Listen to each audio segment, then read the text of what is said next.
Good afternoon. Well, 2 minutes until afternoon. I realise it's probably a little bit longer actually since I've done the last one. I've been a busy bee. Just doing really mundane, boring things that need to be done, but haven't really felt like picking up the camera as well because me and Jake have been a little bit poorly. Stomach bug. He's got a big cold going on, but he's working away at the minute. So while he's out working away, I get up to my normal mischievous habits and I went and bought another rug. He's going to be so happy when he comes home and sees that. But don't dismay, Jacob. My friend who I met this morning for breakfast knew that I was hunting for one, phoned me up and said, Danielle, they got them on offer. Rug, £25. Perfect. The reason I bought said rug is because although I can clean the carpet, it's just like permanently stained now, and I can't go in there, look at it, and not think, ugh. So that's covered up some sins. So I've just tidied the boys' rooms. This is just proof, people, that my house can be tidy whilst the boys are at school. Do you know what? It's going to look really bad. I've tidied Mason's room, but I can't be asked to make his bed because as soon as he comes home, he just has a thing about the duvet has to be in a ball, the toys are in a pile. And now he used to completely strip the mattress and pick at the mattress. So now on Amazon, I found these waterproof or pea-proof sheets that go around the entire mattress and zip in, so it's like in a bag.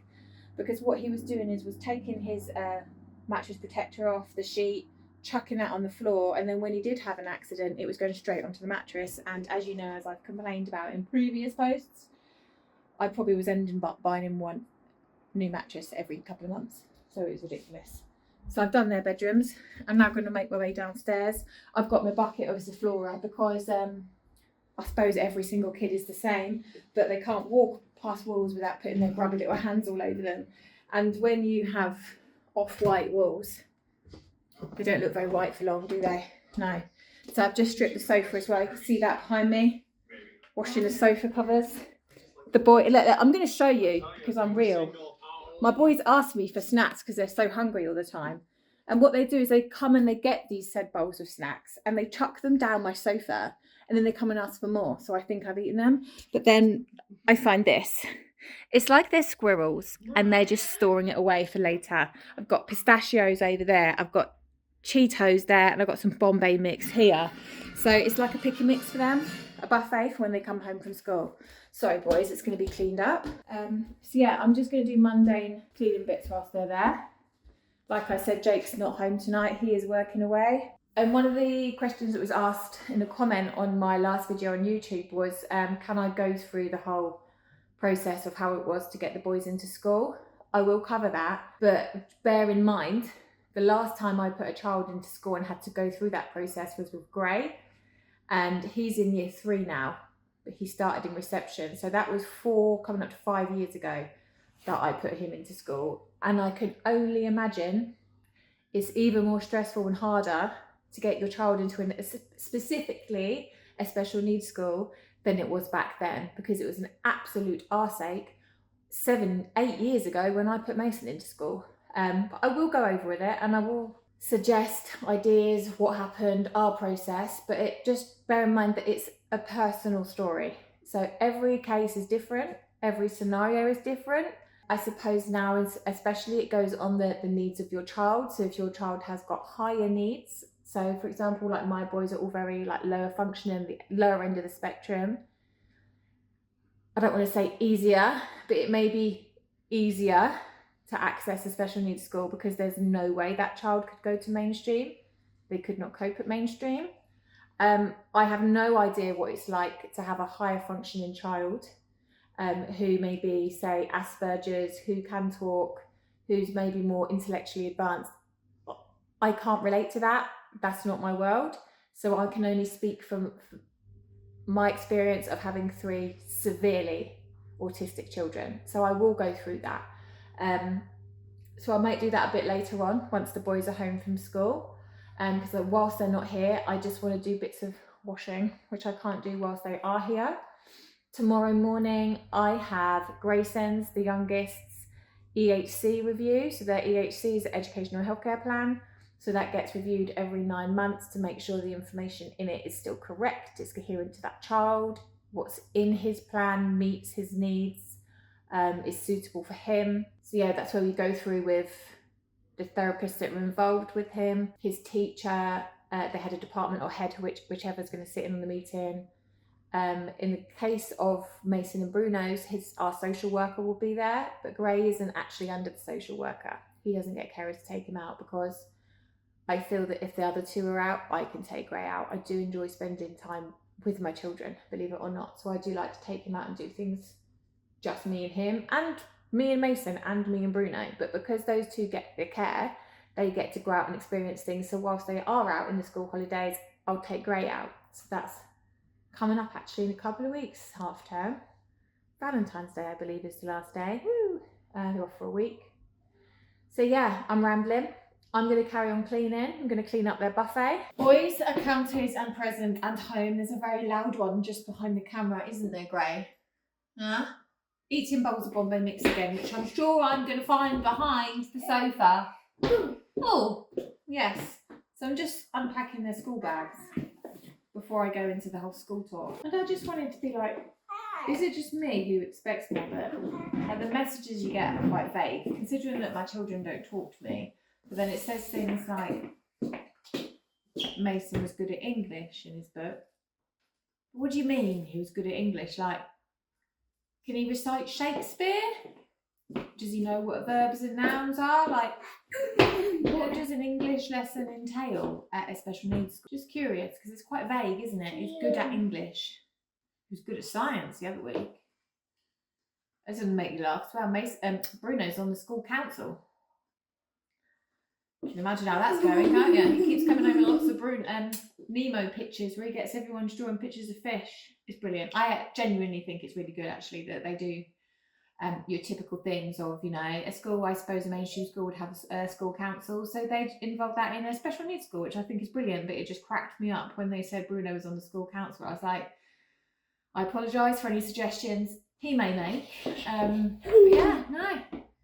Just curious, like, what is an English lesson at a special needs school? What is a science lesson?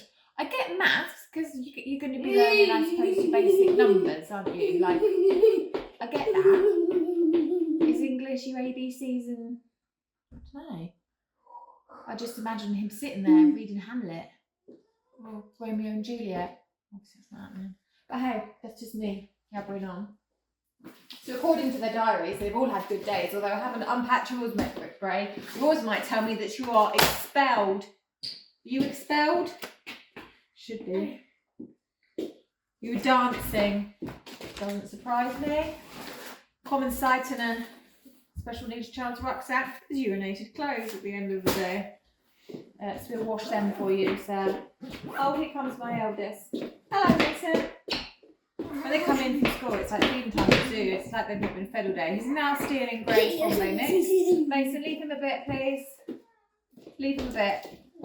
This is quite funny, look. They do fight. Autistic siblings do also squabble. Grayson, I'll get you some more. This is just the shit that goes down. I'll get you more, hang on. Right, let me get you some more Bombay mix. Here we go. This is the last that's left. This is the food that I actually really regret buying. My children love it, so I think, oh, it's a treat. But all they do is chuck it over the bloody floor. He gets the peanuts out and lines them up on the windowsill. Look, I give him in a bowl and he puts it on the windowsill. And now he's licking the bowl. Top it off and wear it as a hat. Want it as a hat? Beautiful hat. Beautiful hat. Thank you. So now, see what I mean by no point in me doing housework? Absolutely wasted my time. So yes, we were going to talk about the school process. So as I said earlier on, tomorrow I have Grayson's EHCP review.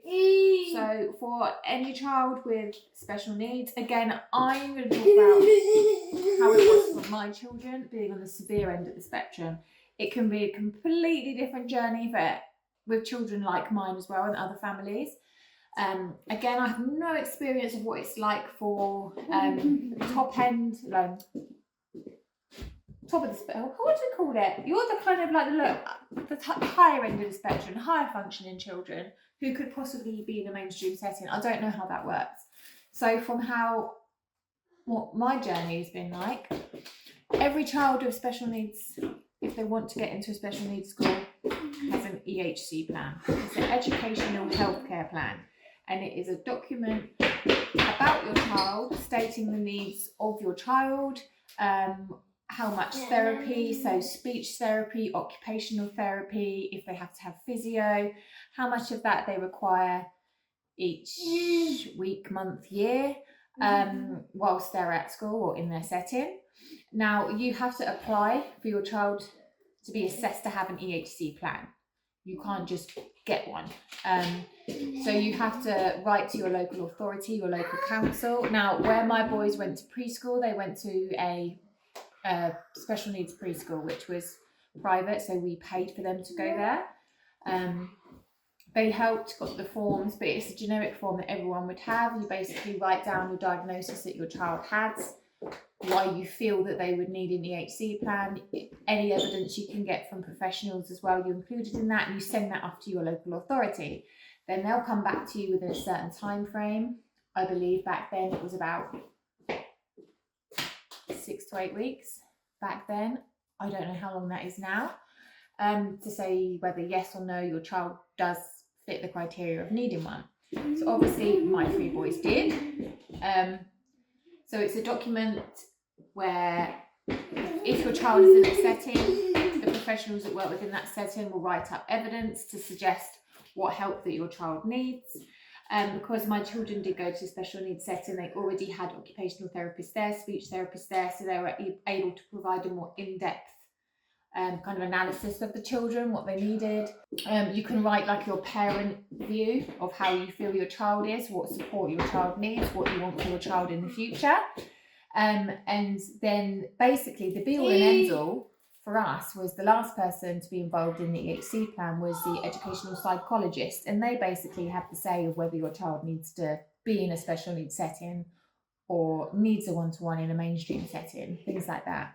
So the educational psychologist disagreed my children would not cope in a mainstream school, and therefore they had to go to special needs school, which meant that the local authority could not place them in mainstream. They had to be in a specialist school. So then that went to another panel, and this is a panel where professionals involved, heads of the school, so the school that my boys currently go to, will agree yes or no, this child can come here. If not your preferred school, they'll suggest an alternative, but you can, as you can with mainstream, appeal that. So that was the process with my 3. Now with Bruno, it was quite plain sailing in the fact that he was so psychotic. He's started his specialist school as a nursery age child, so he actually started school when he was 3. Because his behaviour was that extreme, even his specialist preschool could not manage him. That's saying something. Mason was the trickiest one. So Mason is my almost 12-year-old.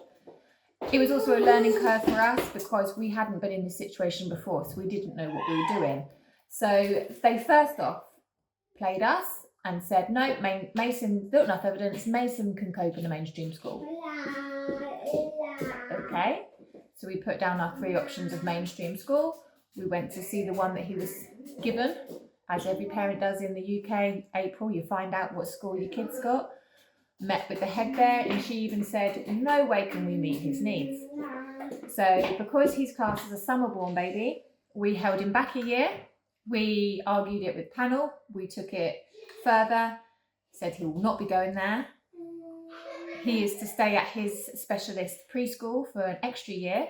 And because basically county buggered it up and agreed then later on, no, he should have been put in a special needs school. No way he could have coped, or school could have coped with him in mainstream. They had to pay for his placement at a specialist private preschool for an extra year. And I believe he was the last child they did that for because they realised just how much they effed up and it cost them a fortune. So then he started in year 1 at school. So he missed out on a whole reception year of being at his primary school. But my advice would be, do not sit back and wait for them to contact you. You hound your local authority. your support officer. So whilst you're in this whole process of getting EHC in place and waiting for school placements, you will be given an SEN support officer within your local authority, a named person that is supposed to help you out and give you information. If it might or anything to go by, never knew who they were, never met them. With Gray, they gave me a fake one who we contacted, emails kept bouncing back. And yeah, that was fun, wasn't it, Gray? You hound them and you hound them to the point where they do not want you on their back anymore, that they will get you off the books and just get your kids sorted because they want you out their ear. If you sit back, relax and just wait for them, they'll think you're not bothered, and you will just settle with whatever setting that they put your child in. So hound them. Me and my husband Jake were phoning them literally every other day, emails every day, what's going on, what are you doing, what's happening with my child, rah, rah, rah. To a point where I think there's probably a red flag that flagged up every time you made a phone call. I'm not going to lie, it's one of the most stressful situations you're going to be in. But once your child is in a specialist school, it's worth the battle. Now, I cannot say what it's like in terms of mainstream schools because I've never had that experience. My kids have never been to mainstream school. Gray went to a mainstream preschool along with the specialist because back then we had to pay and I couldn't afford full time to put him in a specialist. But Gray's a very different child, different personality to his older siblings. So he just used to bubble along, get on with it, had fun. He wasn't a child that lashed out and attacked other children. So I also felt confident that he wasn't just beating people up at school. Hello, sweetheart, now you want a drink. So yeah, but like I say, things may have changed now. I can't say what the rules are now and what they do and don't do. But all I will say is, don't back down. If you feel that it's not the right outcome for your child, do not settle for it. Your child deserves the best setting that's possible for them. You wouldn't keep yourself in a workplace if you weren't comfortable for it, it wasn't meeting your needs, so you don't do that with your child. The child deserves the correct education. But it's corrupt at the minute, and to be honest with you, there's hardly any support out there for SEN parents. There's hardly any special needs schools whatsoever, so it's an absolute minefield. But it's stressful, but it'll be worth it in the end. That's all really I can say, but just as much evidence as you can gather. So all your reports, paediatrician reports, if you've had speech therapy, occupational therapy, any type of therapy, audiology, these type of things, send it all off. Get family members to write reports of what it's like. Get friends to write a report of what your child is like. Any evidence that you can get, the more the better, okay? You can never have enough evidence. Mason's file was about that thick. So yeah, evidence is key. I should give you a drink. Okay? Waggling your tiger at me. Yeah. But it's so long ago. It's all vague now. And it's something that I tried to forget because it was a very stressful time. It's not a nice time. I'm not going to sugarcoat it and be like, oh, it'll be fine, you'll smash it. It will be in the end, but it'll be one of the most stressful things you'll do while your children are young. It's just, yeah, I hated that time of life. Sent me off the rails, didn't it, Gray? He thinks it's hilarious. You think it's funny that your mum went crackers? But no, you just deal with a lot of morons on your child's journey. That's all I can say. But yeah, so obviously we're home now. These little munchkins have got to be dressed now because Gray has this thing now that when I get him in the car and he waits for Mason to come out and gets his drink that's left in his school bag and he empties it into the cup holder in his car seat. Then he splashes it around like he's some kind of splash park and he's absolutely smothered, soaked to the bone with juice. So I'm going to get them sorted. Think about dinner. Anyone else can never be bothered to eat when their other half's away. Like, I don't know what to cook just for myself, like for one person. Do I get a takeaway? But then I don't even know what takeaway to get. Oh, the dilemmas. Eh? But yeah. Any other questions or things you can think of, ask. Because until you jog my memory, I forget most of it. And I do like going over things again. Like I say, there's only certain topics I won't talk about, like nappies. But yeah, it's quite interesting to look back on it now. I know he wants more food. Honestly. Or also, if your kid's got special needs, just make sure you get your DLA because you'll be needing it to spend on branded food because these kids, might not be able to talk or wipe their own bums, but they're food snobs. Absolute food snobs. You. His kiss. Love you. So I might have just made an error. So I thought, right, I've got loads of washing to put away. So while I'm putting the washing away, Gray and Mason can just be in the bath because I'm right next door to them. Them two love sharing a bath together. I forgot there's a Rogue bath bomb in the cupboard. And the reason it's a Rogue bath bomb is it's because it's a cheaper brand, shall we say. And last time I used it, it took me best part of 3 weeks to get the stained red out of my bath. Now it's going to be the pink for another 3 weeks. Not only does it stain your bath, it stains your children. So I'm now going to send Gray to school tomorrow and Mason because he's currently in it now. It looks like soup. Gray, these are Gray's hands. His whole body's like that. He's eating it. His tongue, show his tongue. It's got a bright pink tongue. Doesn't do it justice, this lighting. His whole body is tinged with pink. It looks like he's got lipstick on. That's all stained, isn't it? Yeah, sorry about that, mate. Sorry, that was my hand. 2 minutes I was in there and forgot about that bath bomb, and now my children look like prawns. Brennan just might have to go without one tonight because I can't send 3 of my kids in looking like prawn, can I? So the 2 small ones are now in bed. Behind that pile of cushions is my big one. Mace, you there? He's there. He's a bit of a daddy's boy. So he is wondering where daddy is right now. He likes to cuddle up with him at night time. But I'm going to give him his meds in a minute and put him to bed. And I'm going to put some horror film on because I can't watch them when Jake's home because he's terrified of horror films. So I'm going to do that. Hope today's been a little bit helpful. Like I say, any questions, just ask. Sorry, I'm speaking quietly because I'm terrified to wake the other 2 up upstairs. I'll see you in the next one. Thank you. Bye.